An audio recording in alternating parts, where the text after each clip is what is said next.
للہ وکفی وسلام علی عبادہ الذین اصطفی اما بعد فاعوذ باللہ من الشیطان الرجیم بسم اللہ الرحمن الرحیم یا ایہا الذین آمنوا کتب علیکم الصیام کما کتب علی الذین من قبلکم لعلکم تتقون صدق اللہ العظیم۔ محترم ناظرین کرام، السلام علیکم ورحمۃ اللہ وبرکاتہ۔ آج رمضان المبارک کے بابرکت مہینے کا دوسرا روزہ ہے اور خلاصہ مضامین قرآن کی جو سیریز ہم نے شروع کی ہے اس میں دوسرے پارے سے آج ہم خلاصہ بتانا شروع کریں گے۔ اللہ رب العزت نے روزوں کی فرضیت دوسرے پارے میں نازل فرمائی۔ جو آیت میں نے آپ کے سامنے تلاوت کی اس کے اندر اللہ رب العزت نے روزوں کی فرضیت کو بیان فرمایا ہے کہ یا ایھا الذین آمنوا، اے ایمان والو، تم پر روزے فرض کیے گئے ہیں جیسا کہ تم سے پہلے لوگوں پر فرض کیے گئے تھے، تاکہ تم پرہیزگاری اختیار کرو، تاکہ تم پرہیزگار بن جاؤ۔ ایام معدودات، یہ چند دن ہیں، یعنی پورا سال آپ کے پاس 12 مہینے آپ کو جو دیے گئے ہیں اس میں سے صرف ایک مہینہ ان روزوں کے لیے مختص کیا گیا ہے۔ اس پر پھر آگے اللہ رب العزت نے ارشاد فرمایا فمن شہد منکم الشہر فلیصم، کہ جو بھی شخص تم میں سے اس ماہ رمضان کو پائے اس کو چاہیے کہ وہ اس رمضان المبارک میں روزے رکھے۔ پھر آگے تھوڑی تخصیص فرما دی کہ اگر کوئی شخص بیمار ہے یا کوئی شخص سفر میں ہے تو اس کو روزہ چھوڑنے کی اجازت ہے۔ اس میں دو چیزیں ہوتی ہیں، ایک ہوتی ہے رخصت اور ایک ہوتی ہے عزیمت۔ شریعت اسلامیہ کے کچھ احکامات ایسے ہیں کہ جن میں عزیمت پر عمل کرنا اولیٰ ہوتا ہے اور رخصت پر عمل کیا جا سکتا ہے، اور کچھ احکامات ایسے ہیں کہ جن میں عزیمت پر عمل کرنے کا حکم نہیں ہوتا بلکہ اس وقت رخصت کو اختیار کرنا ہی ضروری ہوتا ہے۔ جیسا کہ سفر کے اندر قضا نماز ہے، سفر کے اندر قصر نماز ہے۔ اب سفر کے اندر جو قصر نماز کا حکم دیا گیا ہے اس میں بھی عزیمت یہ ہے کہ پوری پڑھی جائے اور رخصت یہ ہے کہ قصر کی جائے، تو یہاں پر رخصت پر عمل کرنا اولیٰ ہے۔ اگر آپ عزیمت پر عمل کریں گے تو اللہ کی دی گئی سہولت کو گویا کہ آپ نے اس سے فائدہ نہیں اٹھایا تو آپ کو گناہ ملے گا۔ روزے کے اندر برعکس صورت ہے۔ روزے کے اندر عزیمت یہ ہے کہ سفر کے دوران بھی اگر آپ سمجھتے ہیں کہ آپ کے اندر طاقت ہے، قوت ہے، آپ روزہ رکھ سکتے ہیں تو روزہ رکھیں، آپ کو اجر ملے گا۔ بیماری کے اندر بھی عزیمت یہ ہے کہ اگر آپ روزہ رکھ سکتے ہیں، آپ کو اندازہ ہے کہ آپ جھیل جائیں گے، آپ سہ لیں گے اور روزہ نہیں چھوڑنا چاہتے، روزہ رکھ لیتے ہیں، تو اس میں یہ عزیمت ہے، اس پر آپ کو اجر ملے گا۔ اور دونوں صورتوں میں رخصت پر عمل کریں گے تو بھی اس کی گنجائش موجود ہے، آپ کو گناہ نہیں ملے گا، صرف ایک قضا کرنی ہوگی، رمضان المبارک کے بعد آپ اس کی قضا کر لیں۔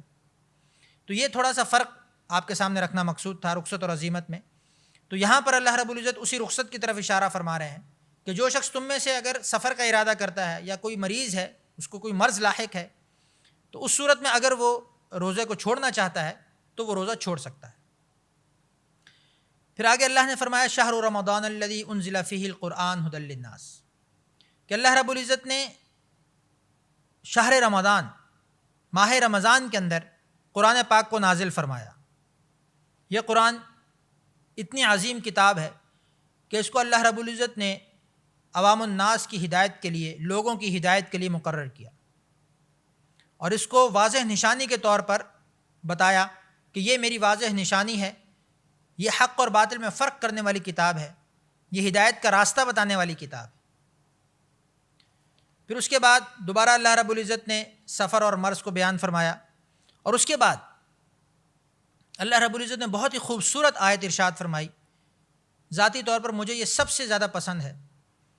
اللہ رب العزت ارشاد فرماتے ہیں وَإِذَا سَأَلَكَ عِبَادِي عَنِّي فَإِنِّي قَرِيب، کہ جب میرا بندہ مجھ سے دعا مانگتا ہے، مجھے پکارتا ہے، مجھ سے کوئی سوال کرتا ہے، تو میں اس کے بالکل قریب ہوتا ہوں، میں اس کے بالکل پاس ہوتا ہوں۔ اجیب دعوت الداعی اذا دعان، کہ میں اس کو جواب دیتا ہوں۔ تو اللہ تو اتنا کریم رب ہے، اللہ جا بجا اپنی اس کرم کی، اپنی اس نوازشوں کا ذکر کرتا رہتا ہے۔ سورہ انفطار میں اللہ فرماتے ہیں یا ایھا الانسان ما غرک بربک الکریم، اے انسان تجھے اپنے کریم رب سے کس چیز نے دھوکے میں ڈال دیا کہ جو اتنا کرم فرماتا ہے، اپنے آپ کے ہر سوال پر آپ کے قریب ہوتا ہے، آپ کو جواب دیتا ہے، آپ کے مسائل کو حل کرتا ہے، پھر بھی آپ اس سے دور بھاگتے ہیں، پھر بھی آپ اس کو چھوڑ کر دوسرے لوگوں کے پیچھے لگتے ہیں، اس کے دشمن شیطان کے پیچھے لگتے ہیں۔ تو یہ آیت انسان کو جھنجھوڑتی ہے کہ تم جس سے مانگتے ہو وہ تو تمہاری شہرت کے سے بھی سب سے زیادہ قریب ہے، اور تم پھر اس سے دور بھاگتے ہو۔ وہ جو تمہاری ہر مرضی کو جانتا ہے، وہ جو تمہاری ہر خواہش کو جانتا ہے، پھر بھی تم اس سے دور بھاگتے ہو۔ تو یہ انسان کو سوچنے کی ضرورت ہے۔ اسی طرح اللہ رب العزت نے آگے فرمایا، مختلف احکامات ذکر فرمائے کہ رمضان شریف میں اپنے آپ کو اس قابل بناؤ، اپنے آپ کو اس لیول تک لے جاؤ کہ پورا سال اس رمضان کی برکات کے ساتھ اپنی زندگی کو گزار سکو۔ یہ ایک پریکٹس کا مہینہ دیا ہے، یہ ایک تربیت کا مہینہ ہے کہ اس کے اندر آپ اپنے آپ کو کس نہج پر تیار کرتے ہیں۔ دیکھیں نا، روزے کا مطلب کیا ہے؟ رکنا۔ روزے کا مطلب ہے اپنے آپ کو روکنا۔ اب وہ جتنی بھی چیزوں سے رکنا ہے وہ سب کے سب ذکر ہیں۔ آپ نے اپنے اعضاء کو روکنا ہے، آپ نے اپنے جذبات کو کنٹرول کرنا ہے، آپ نے اپنے حواس خمسہ کو کنٹرول کرنا ہے، آپ نے اپنی نیت پہ قابو رکھنا ہے، آپ نے اپنی نظر کی حفاظت کرنی ہے، آپ نے اپنے نفس پر قابو کرنا ہے۔ تو یہ سب چیزیں ہمیں سکھاتی ہیں کہ کیسے ہم نے اپنی پوری کی پوری جسم کو، اپنی پوری کی پوری روح کو کیسے اللہ کے سامنے پیش کرنا ہے۔ جیسے نماز کے اندر، نماز بھی کیا ہے؟ ایک تربیت کا ذریعہ ہے۔ نماز کے اندر ہمیں حکم ہے کہ صرف ایک جگہ پر دیکھنا ہے اور کہیں نہیں دیکھنا، ادھر ادھر نہیں دیکھنا، خیال بھی ادھر ادھر کہیں نہیں لے کے جانا۔ تو وہ کیا ہے؟ وہ اسی چیز کو سکھانے کا ذریعہ ہے کہ کیسے آپ نے اللہ کے ہر حکم کی اسی طرح تعمیل کرنی ہے۔ صرف نماز نہیں، نماز کے باہر کی زندگی بھی نماز کے اوپر لے کر آنی ہے، وہ بھی نماز کی طرح بنانی ہے کہ جہاں اللہ نے کہا دیکھو وہاں دیکھنا ہے، جہاں کہا نہیں دیکھو نہیں دیکھنا، جہاں جھکنا ہے بولنا جھکنا ہے، جہاں کھڑے ہونا ہے وہاں کھڑے ہونا ہے پہ مردوں کی طرح۔ یہ پورے کا پورا ایک تربیت کا ایک نظام ہے۔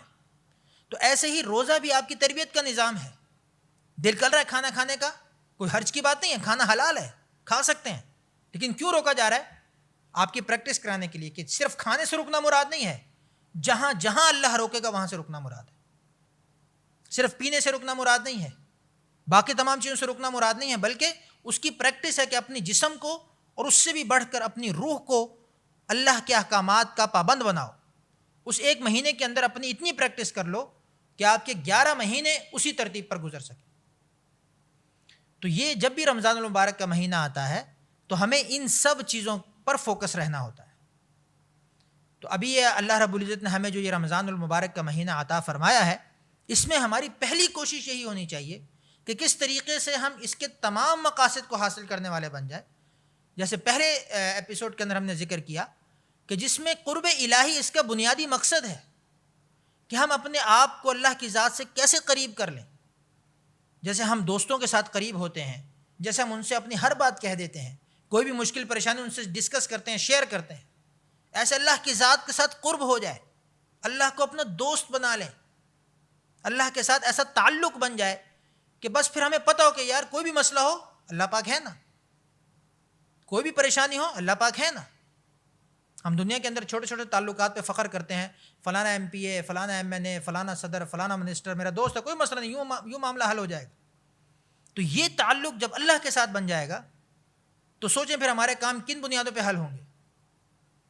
پھر اللہ تعالیٰ فرمائے، پھر اللہ تعالیٰ کا وہ قول ہے نا کہ تم نماز کے ساتھ مجھ سے مدد حاصل کرو، پھر 2 رکعت نماز نفل پڑھیں گے ہمارے سارے مسئلے حل ہو جائیں گے۔ آج ہم 5 وقت کی بھی پڑھتے ہیں، ہمارا مسئلے وہیں کے وہیں کھڑے ہیں۔ تو مقصد کیا کہ وہ کنیکٹیوٹی موجود نہیں ہے اللہ کی ذات کے ساتھ۔ تو یہ جو مہینہ ہمیں نصیب ہوا ہے، یہ مہینہ اس کنیکٹیوٹی کو جوڑنے کا ذریعہ ہے، اس کو مزید تعلق کو مضبوط بنانے کا ذریعہ ہے۔ تو یہ سب سے پہلا ہمارا فوکس اس چیز پر ہونا چاہیے۔ اس کے بعد اللہ رب العزت نے آگے اس صورت کے اندر مزید احکامات کو ذکر فرمایا، جہاد اور حج کے احکامات کو ذکر فرمایا کہ جہاں پر جہاد کا موقع آئے اپنے آپ کو سب سے پہلے پیش کرو۔ جہاد کے بہت سے راستے ہیں، اپنے نفس کے ساتھ جہاد ہے، قلم کے ساتھ جہاد ہے، علم کے ساتھ جہاد ہے، تلوار کے ساتھ جہاد ہے۔ جہاں جس جہاد کا موقع ہے اس پر آپ اپنے آپ کو کس طریقے سے پیش کر رہے ہیں، یہ آزمائش ہے، یہ آپ کا امتحان ہے۔ جب جس کا موقع آئے گا آپ نے اس کو پیش کرنا ہے۔ روزہ بھی کیا ہے؟ اپنے نفس کے ساتھ جہاد ہے۔ آپ کا نفس کہہ رہا ہے نہیں میں نے یہ کرنا ہے، گانے سننے کا دل کر رہا ہے، آنکھوں سے مووی دیکھنے کا دل کر رہا ہے، دماغ میں غلط غلط سوچیں آ رہی ہیں، ہاتھوں اور پاؤں سے گناہ کی طرف نفس لے کر جا رہا ہے، لیکن ان سب چیزوں کو کنٹرول کرنا ہے اس روزے کے اندر، یہ نفس کے خلاف جہاد ہے۔ تو جہاں پر بھی جہاد کا موقع آئے گا، بالخصوص ان آیات کے اندر قتال، جہاد کے ایک رکن قتال کی طرف اشارہ ہے، تو جہاں قتال کی ضرورت پڑے گی اس کے لیے بھی حاضر ہے۔ پھر آگے حج کے احکامات ذکر فرمائے کہ حج کے جو احکامات ہیں کہ جب حج کا موقع آئے تو اللہ کی طرف سے یہ سعادت کی بات ہے کہ اللہ اپنے گھر کی طرف بلائے، تو اس کے لیے اپنے آپ کو تیار رکھیں۔ بہت بڑی سعادت ہے، ارکان اسلام میں سے ایک رکن ہے حج کا، کہ جس کو اللہ توفیق دے، جس کو اللہ تعالیٰ اتنی ہمت اور وسائل دے کہ وہ ایک بار زندگی میں حج کر سکے، تو اس پر حج کرنا فرض ہے، ایک مرتبہ فرض ہے۔ اس کے علاوہ نفل ہے، جتنی مرتبہ مرضی اللہ اس کو توفیق دے، اور ہو سکے تو پھر دوسروں کی طرف سے حج کر دے، اپنے مرحومین کی طرف سے حج کر دے، کیونکہ اس کی طرف سے تو فرض پورا ہو گیا، تو حج بدل کر سکتا ہے، باقی لوگوں کسی غریب کو حج پہ بھیج سکتا ہے اگر اس کے پاس وسائل موجود ہیں، تو دوبارہ خود سے حج کرنے کی بجائے اپنے آس پاس دیکھے جو غریب آج تک نہیں جا سکا اس کو بھیج دے، اس کا بہت بڑا اجر و ثواب ہے۔ تو یہ حج کے مسائل پھر اللہ پاک اس پارے کے اندر ذکر فرما رہے ہیں۔ پھر حج کی مختلف اقسام ہیں، پھر عمرے کے احکامات بھی ذکر کیے، صفا مروہ کے احکامات ذکر کیے کہ صفا مروہ وہ تاریخی مقام ہے کہ جہاں پر اللہ پاک نے ماں کی محبت کو بیان فرمایا، ماں کی محبت کا تذکرہ فرمایا کہ ایک ماں کیسے اپنے بچے کے لیے تڑپتی ہے، اور وہ رب جو 70 ماؤں سے زیادہ پیار کرنے والا ہے، جو ایک ماں کو اپنے نمونے کے طور پر پیش کرتا ہے، تو وہ اپنے بندے سے کتنا پیار کرتا ہوگا۔ تو یہ اس کا ایک چھوٹا سا نمونہ اللہ پاک نے صفا مروہ کے موقع پر ہمیں دکھایا، اور رہتی دنیا تک، قیامت کے آنے تک اللہ رب العزت نے اسی عمل کو سنت بنا کر جاری فرمایا۔ اتنی پسند آئی کہ اب جو بھی شخص بیت اللہ کی زیارت کے لیے جائے گا، جو بھی شخص حج یا عمرہ کرنے کے لیے جائے گا، وہ اماں ہاجرہ کی سنت کو ضرور پورا کرے گا۔ تو یہ اللہ کی ذات بڑی بے نیاز ہے، کوئی چیز اس کو پسند آ جائے تو وہ رہتی دنیا تک پھر لوگوں کے لیے مشعل راہ ہوتی ہے۔ اس طرح پھر اللہ پاک نے آگے لوگوں کی مختلف انواع کو بیان کیا، 2 مختلف قسم کے لوگ بیان کیے۔ پہلی قسم کے لوگ کیا تھے؟ جو بہت اچھی باتیں کرتے ہیں، بہت خوبصورت باتیں کرتے ہیں، لیکن حقیقت کے اندر وہ اندر سے ان کے دل مردہ ہوتے ہیں، اندر سے ان کی نیتیں کچھ اور ہوتی ہیں۔ لیکن کچھ لوگ ہوتے ہیں کہ جو ظاہری طور پہ ہمیں ٹھیک نظر نہیں آ رہے ہوتے، ظاہری طور پہ ان کا حلیہ، ان کی باتیں ٹھیک نہیں ہوتی، لیکن ان کے دل اللہ کے ساتھ جڑے ہوتے ہیں، ان کے دل صاف ہوتے ہیں۔ تو ان لوگوں کو بھی پہچاننے کی ضرورت ہے۔ تو جتنی بھی قرآن کی تعلیمات ہیں وہ ساری کی ساری ہمیں آج کے لیے بھی ہمیں سکھانے کے لیے، ہمیں سمجھانے کے لیے کافی ہیں۔ کہتے ہیں قرآن زندہ معجزہ ہے، جس کو بھی اگر اسلام کے بارے میں کوئی بھی سوال ہو، کوئی غیر مسلم ہو، اس کو اسلام کے بارے میں کوئی بھی سوال ہو، کوئی بھی اشکال ہو، اس کا سب سے بہترین جواب اور حل قرآن مجید ہے۔ کہ یہ زندہ معجزہ ہے کہ آج کوئی شخص یہ کہے کہ میں نبی کو دیکھنا چاہتا ہوں، وہ نہیں دیکھ سکتا۔ کوئی شخص کہے میں اللہ کو دیکھنا چاہتا ہوں، دنیا کے اندر ممکن نہیں ہے۔ کوئی شخص کہے میں جو بھی تمہاری ایمانیات سے متعلق چیزیں ہیں، یوم آخرت کو دیکھنا چاہتا ہوں، قبر کو دیکھنا، کچھ بھی ممکن نہیں ہے فی الحال اس دنیا کے اندر۔ لیکن قرآن وہ واحد معجزہ ہے جو آج بھی موجود ہے، ایسے کا ایسا ہی موجود ہے جیسے آپ علیہ الصلوۃ والسلام پر نازل ہو۔ تو اس کے اندر غور و فکر کر کے وہ تمام چیزیں حاصل ہو سکتی ہیں جو بھی انسان سوال کر رہا ہے۔ تو اللہ رب العزت نے اس کتاب کو ایک معجزے کے طور پر ہمیں دیا ہے۔ اس کے بعد اگلی آیت کے اندر جب انسان ایمان لے کر آتا ہے تو پھر اس پر آزمائشیں آتی ہیں، اس پر مشکلات آتی ہیں، اس پر پریشانیاں آتی ہیں۔ ہم کوئی بھی چیز اگر دیکھتے ہیں نا اپنے خریدنے کے لیے، اپنے استعمال کے لیے، 10 دفعہ اس کو ٹھوک بجا کے دیکھتے ہیں کہ وہ کیا مضبوط بھی ہے کہ نہیں، ہمارے ساتھ چلے گی بھی کہ نہیں چلے گی۔ 10 سال 15 سال 20 سال تک کا سوچ کے لیتے ہیں۔ تو اللہ تعالیٰ جس بندے کو اپنا بناتے ہیں تو اس کو بھی ایک دفعہ ٹھوک بجا کر دیکھتے ہیں کہ میرا بندہ اس قابل ہے کہ نہیں. جو آزمائشیں آتی ہیں ہمارے اوپر، وہ آزمائشیں اسی لیے ہوتی ہیں تاکہ اللہ پاک ہمیں جانچ سکے، پرکھ سکے کہ میرا بندہ کس قابل ہے. میرے استاد محترم فرمایا کرتے تھے کہ آزمائش اور عذاب میں کیا فرق ہے. ہمیں کیسے پتہ چلے گا کہ جس مشکل میں اس وقت ہم موجود ہیں، جس پریشانی میں ہم موجود ہیں، جو پریشانی ہم پر ابھی آئی ہوئی ہے، یہ اللہ کی طرف سے آزمائش ہے یا یہ کوئی عذاب ہے جو ہمارے گناہوں کی سبب ہم پر مسلط ہوا ہے. تو اس کا جواب دیا کرتے تھے کہ اگر اس پریشانی، اس مشکل کے بعد تم اللہ کی طرف متوجہ ہو جاؤ، تم اللہ کی طرف مڑ جاؤ، تم اپنے سارے جن دھندوں میں پھنسے ہوئے ہو ان کو چھوڑ کر اللہ کی طرف لگ جاؤ، تو اس کا مطلب یہ اللہ کی طرف سے وہ آزمائش تھی. اللہ چاہتا تھا کہ تم میری طرف آؤ اور تم اس میں پورے اترے اور اللہ تعالیٰ نے تمہیں اپنے طرف متوجہ کر لیا. اور اگر اس آزمائش کے بعد تم مزید ناشکرے ہو جاؤ، تم مزید ملامت کی طرف چلے جاؤ کہ نعوذ باللہ ہم ہی ملے تھے اللہ کو کہ ہمارے اوپر یہ پریشانی مشکل آئی، ساری پریشانی ہمارے لیے ہی ہیں، اگر یہ اپروچ بنتی ہے تمہاری، تو اس صورت میں یہ اللہ کی طرف سے عذاب تھا کہ تم پہلے ہی اس میں گھرے ہوئے ہو، پہلے ہی اللہ کی نافرمانیوں میں ہو، اور اس کے ساتھ ساتھ یہ جو آزمائش آئی ہے اس کے باوجود بھی تم اللہ کی نافرمانیوں میں ہی لگے ہوئے ہو، تو اللہ کی طرف سے عذاب. تو یہ اللہ تعالیٰ کی طرف سے جب بھی ایسی کوئی چیز آتی ہے تو ہمیں فوراً اللہ کی طرف متوجہ ہو جانا چاہیے. ہمیں یہ دیکھنا چاہیے کہ ہمارے اندر کون سی ایسی خامی تھی، کون سی ایسی ہم کس ایسی ترتیب میں گھوم رہے ہیں کہ جس میں ہمیں اللہ کی طرف متوجہ ہو جانا چاہیے فوراً.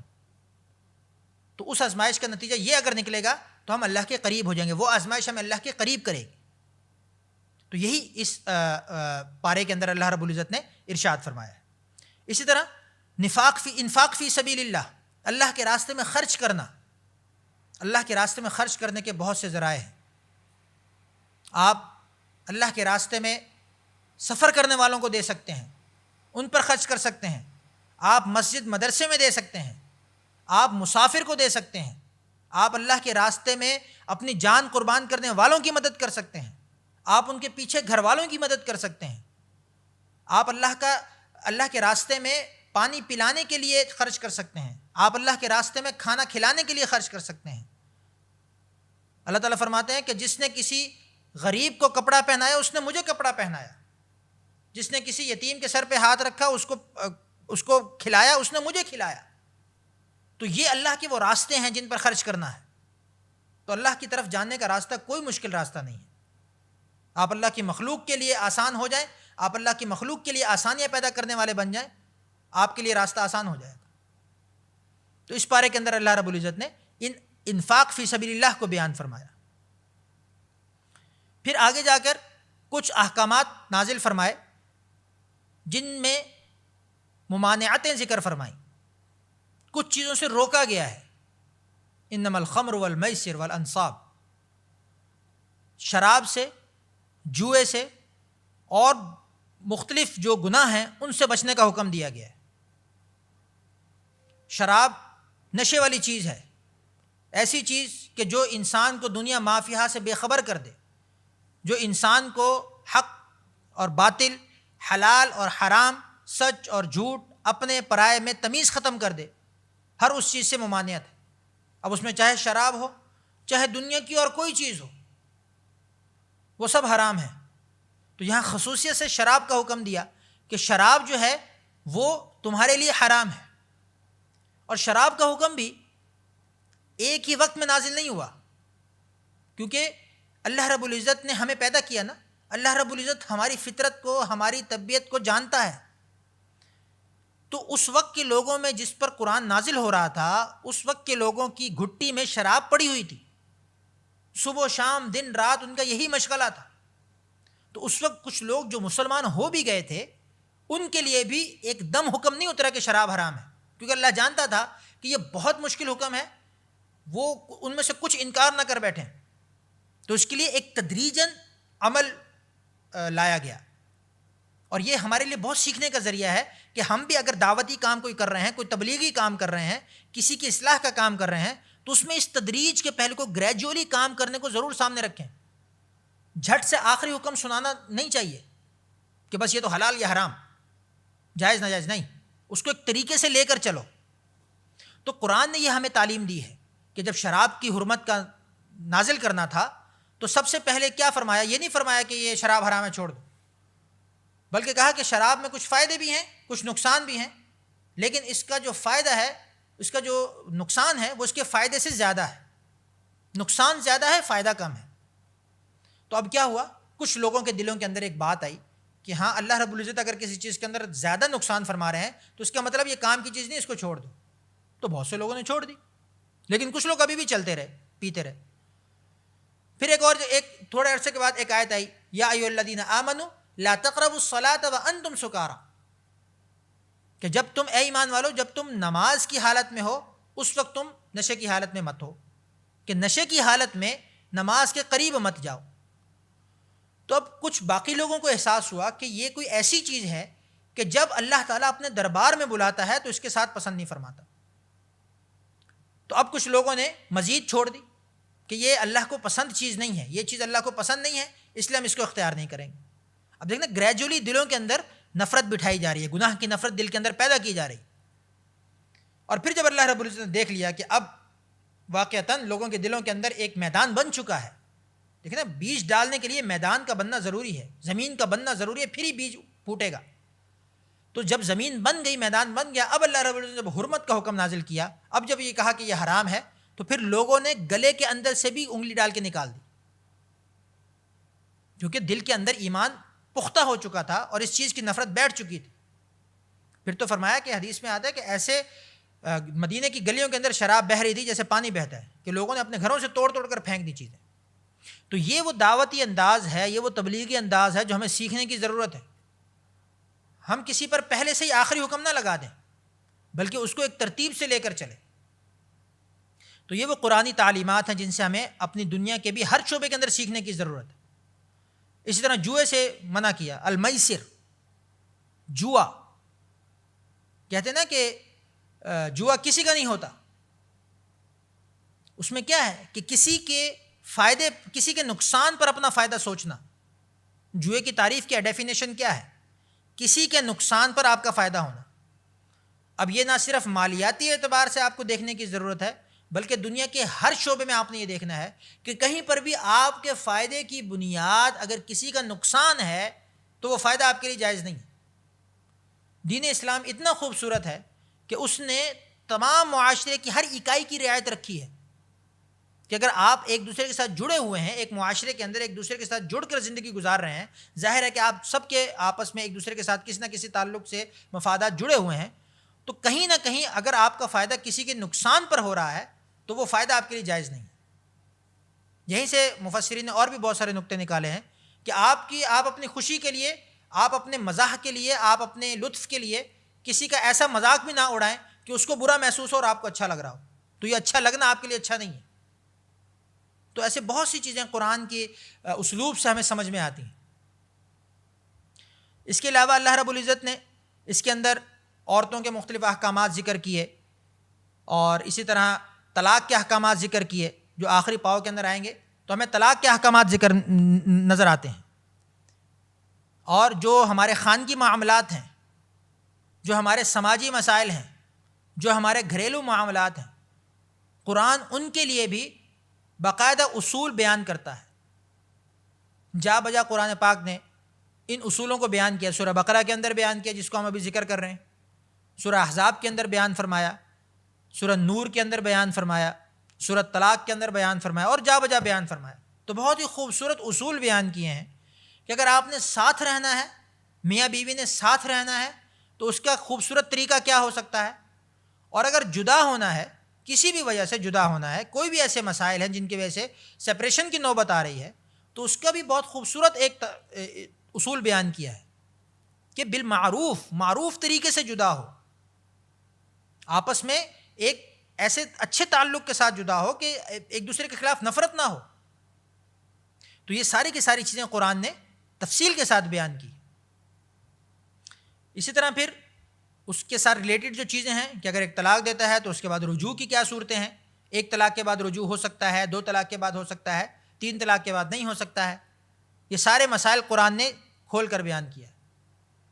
پھر اس کے بعد عدت ہے عدت کے مسائل بیان کیے ہیں کہ کوئی شخص اگر اپنی بیوی کو طلاق دیتا ہے تو اس پر عدت کتنی ہے، اس کی عدت کتنی ہے، اور اگر کسی کا شوہر فوت ہو جاتا ہے تو اس کی عدت کتنی ہے، ان دونوں میں فرق ہے. تو وہ بھی قرآن پاک نے دونوں عدتوں کے احکامات کو الگ الگ بیان کیا ہے. پھر اس سے خانگی معاملات سے جڑا ہوا ایک مسئلہ، اہم مسئلہ ہے رضاعت کا، کہ رضاعت کے کیا احکامات ہیں، کہ کوئی شخص اگر اپنی اولاد کو دودھ پینے کے لیے کسی اور عورت کے سپرد کرتا ہے تو اس پر کیا احکامات لاگو ہوتے ہیں. یہ ساری تفاصیل مفسرین کرام نے بیان فرمائی ہیں. ہمارے اس پروگرام میں اس کی تفصیل کا وقت نہیں ہے، تو میں صرف اشارہ کرتا ہوں کہ تاکہ ہم سب کی سمجھ میں آ جائے کہ قرآن پاک نے کس طریقے سے ان مسائل کو بھی ڈسکس کیا ہے، اور ہم اگر کسی بھی مسئلے کا حل قرآن سے ڈھونڈنے کے لیے نکلیں گے تو ہمیں ضرور مل جائے گا. یہ اشارہ کرنا مقصود ہے. تو رضاعت کے احکامات بھی اللہ رب العزت نے قرآن پاک کے اندر بیان فرمائے ہیں. اور اگر اسی طرح کوئی شخص دوسرا نکاح کرنا چاہے، یا کوئی عورت اپنی عدت گزارنے کے بعد دوسرا نکاح کرنا چاہے، تو اس کے بھی کیا اصول و ضوابط ہیں، شریعت نے اس کے بھی اصول و ضوابط کو بیان فرمایا ہے. تو اس میں بھی کوئی حرج کی بات نہیں ہے. ہمارے ہاں چونکہ معاشرتی مسائل یا کچھ ایسے مسائل موجود ہیں جس کی وجہ سے ان چیزوں میں ہمیں یا تو بات کرتے ہوئے جھجک ہوتی ہے، یا پھر ان کو ڈسکس کرتے ہوئے ہمیں شرم آتی ہے. لیکن قرآن پاک نے سارے مسائل کو ذکر فرمایا ہے. آپ اپنے مسائل کے حل کے لیے لازمی طور پر قرآن پاک سے رجوع کر سکتے ہیں. پھر اللہ رب العزت نے فرمایا کہ اگر نکاح کرتے ہو تو مہر کی ادائیگی ضرور کرو. قرآن کے اندر اللہ رب العزت نے یہ ارشاد فرمایا. اب جب نکاح ہوتا ہے تو مہر کے بغیر نہیں ہوتا. مہر جب اگر کسی نکاح کے اندر مقرر نہیں ہوگا تو وہ نکاح کامل نہیں ہوگا. اور پھر کچھ لوگ یہ کہتے ہیں کہ ہم نے معاف کروا لیا، ہم نے مہر کیا کرا لیا، معاف کروا لیا. اس کا بھی قرآن نے ایک طریقہ بتایا. ایسے نہیں ہے کہ بھائی آپ نے اپنی بیگم کو کہا جی میرا حق مہر معاف کر دو، اور اس نے کہا جی ٹھیک ہے جی میں نے معاف کر دیا. ایسے نہیں ہوتا. فَإِن طِبْنَ لَكُمْ عَنْ شَيْءٍ مِّنْهُ نَفْسًا فَكُلُوهُ هَنِيًّا مَرِيًّا، کہ اگر وہ اپنی مرضی سے اپنی خوشی سے تمہیں اجازت دیتی ہے تو پھر تم کر سکتے ہو. لیکن وہ اپنی مرضی اور خوشی کیسے پتہ چلے گی؟ مہر تو آپ نے اپنے پاس رکھا ہوا ہے، اور صرف اس کو یہ کہہ رہے ہو کہ جو میں نے تمہیں دینا تھا وہ معاف کر دو. ایسے نہیں ہوتا.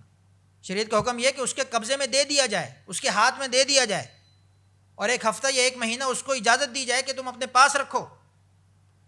پھر اس سے پوچھو کہ ہاں اب تم مجھے معاف کرتی ہو تو مجھے واپس دے دو. اب اگر وہ واپس کرے گی تو وہ اپنی مرضی سے کرے گی. تو یہ طریقہ ہے. یہی طریقہ حق مہر میں بھی ہے، یہی طریقہ اپنی بہنوں کو جائیداد دینے میں بھی ہے، ان کا حصہ دینے میں بھی ہے، کہ ایسے نہیں معاف ہوگا. قیامت والے دن پکڑے جائیں گے. کہیں سے بھی معاف کروانا ہے تو اس کا طریقہ کار یہ ہے. پھر اللہ رب العزت نے نماز کی وضاحت کی، نماز کے بارے میں تاکید فرمائی کہ نماز کو مت چھوڑو، اور صلاۃ وسطیٰ کا ذکر فرمایا. صلاۃ وسطیٰ، عصر کی نماز، کہ عصر کی نماز کی اہمیت بیان فرمائی. کہ ویسے تو تمام نمازوں کی اہمیت ہے، لیکن عصر کی نماز کی اہمیت یہ بیان فرمائی کہ یہ چونکہ مصروفیت کا وقت ہوتا ہے، اس وقت نماز کے لیے نکلنا تھوڑا سا مشکل ہو جاتا ہے، تو اس کی پابندی کرنا زیادہ ضروری ہے. اس طرح پھر اگلی آیات کے اندر اللہ رب العزت نے قرآن پاک میں بنی اسرائیل کے کچھ واقعات کو ذکر فرمایا، اور اس کے ساتھ پھر طالوت کا جالوت سے مقابلہ اور حق کی فتح، اس کو اللہ رب العزت نے اس پارے کے آخر میں بیان فرمایا. کہ حضرت داؤد علیہ السلام کے زمانے میں یہ لوگ تھے، اور اس وقت طالوت اور جالوت یہ دو مختلف بادشاہ تھے جن کا آپس میں لڑائی ہوئی، اور ان کی آپس میں ایک دوسرے کے ساتھ جنگ ہوئی. تو اللہ رب العزت نے داؤد علیہ السلام کو یہ حکم دیا کہ آپ ان سے جا کر لڑیں. تو اللہ کے حکم سے جالوت کو شکست ہوئی، اور طالوت کو اللہ رب العزت نے کامیابی عطا فرمائی. تو یہ حق اور سچ کے جو مارکے ہیں یہ قرآن میں جہاں بھی ذکر ہیں یہ اسی لیے ہیں کہ ہم ان سے سبق حاصل کریں کہ جو اللہ کے راستے کی طرف ہوگا، جو حق کے راستے کی طرف ہوگا، اس میں پھر وسائل کو نہیں دیکھا جائے گا، اس میں پھر تعداد کو نہیں دیکھا جائے گا، اس میں پھر ان چیزوں پہ فوکس نہیں ہوگا کہ وسائل کس کے پاس زیادہ تھے، تعداد کس کے پاس زیادہ تھی، اور جنگی مہارتیں کس کے پاس زیادہ تھیں. بس جو اللہ کے راستے کی طرف ہوگا پھر اللہ کی طرف سے یہ ساری مددیں حاصل ہو جائیں گی اس کو. اگرچہ ہمیں بھی حکم ہے کہ ہم اپنی تیاری پوری رکھیں، لیکن اصل بھروسہ اللہ کی ذات کی طرف. اس طرح اگلا جو پارہ ہے، تیسرا پارہ، اس کے اندر بھی شروع کے اندر اللہ رب العزت نے آیت الکرسی کو ذکر فرمایا اللہ لا الہ الا هو الحی القیوم. یہ آیت الکرسی یہ بہت ہی عظیم آیت ہے. اللہ رب العزت نے اس کے اندر اپنی توحید کو بیان فرمایا ہے، اپنی ذات کی بزرگی کو بیان فرمایا ہے، اور اس کے پڑھنے کے بہت سارے فضائل ہیں. فرمایا کہ جو نماز کے بعد ایک مرتبہ آیت الکرسی پڑھتا ہے، اللہ رب العزت جنت کا راستہ آسان فرما دیتا ہے کہ اس کے اور جنت کے راستے میں صرف موت رکاوٹ ہے اور کوئی نہیں. اس طرح مزید اللہ رب العزت نے اللہ تعالیٰ نے اپنے راستے کے اندر انفاق کا ذکر فرمایا، اور پھر اپنی قدرت کے مشاہدات کو ذکر فرمایا کہ اللہ پاک کی قدرت کس کس طریقے سے ظاہر ہوتی ہے. ابراہیم علیہ الصلوۃ والسلام اور نمرود کے واقعات کو ذکر فرمایا کہ وہاں پر نمرود نے بادشاہی کا دعویٰ کیا، رب ہونے کا دعویٰ کیا، تو اللہ تعالیٰ نے ابراہیم علیہ الصلوۃ والسلام کے ہاتھوں اس کی دعوت، اس کے اس دعوے کا کس طریقے سے خاتمہ کیا. اور پھر سود کا ذکر فرمایا کہ سود حرام ہے، سود سے بچنا ضروری ہے. سود کی مختلف شکلیں مختلف ناموں کے ساتھ آج کل رائج ہیں، اس کے بارے میں علماء سے پوچھ کر، مفتیان کرام سے پوچھ کر اپنے کاروبار کو سیٹل کیا جائے، اپنے کاروبار کو دیکھا جائے کہ کہیں اس میں کوئی سودی کام تو نہیں ہے، اس اعتبار سے دیکھنا ہے. اور پھر اس صورت کے آخر میں اللہ رب العزت نے بہت ہی خوبصورت آیات ذکر فرمائیں. آمن الرسول بما انزل الیہ من ربہ والمؤمنون. ایمانیات اور مومن لوگوں کی صفات کو ذکر فرمایا، اور پھر آخر میں سب سے اچھی دعا ذکر فرمائی، ربنا ولا تحملنا ما لا طاقت لنا به واعف عنا واغفر لنا وارحمنا انت مولانا فانصرنا علی القوم الکافرین. بہت ہی خوبصورت دعا ہے، اس کو یاد کر لیں، اس کو بار بار اپنی نمازوں میں پڑھیں، اپنی دعاؤں میں مانگیں. اللہ رب العزت ہم سب کے حق میں یہ تمام دعائیں قبول فرمائے اور ہمارا پڑھنا سننا اپنی بارگاہ الہی میں قبول فرمائے. وآخر دعوانا ان الحمد للہ رب العالمین.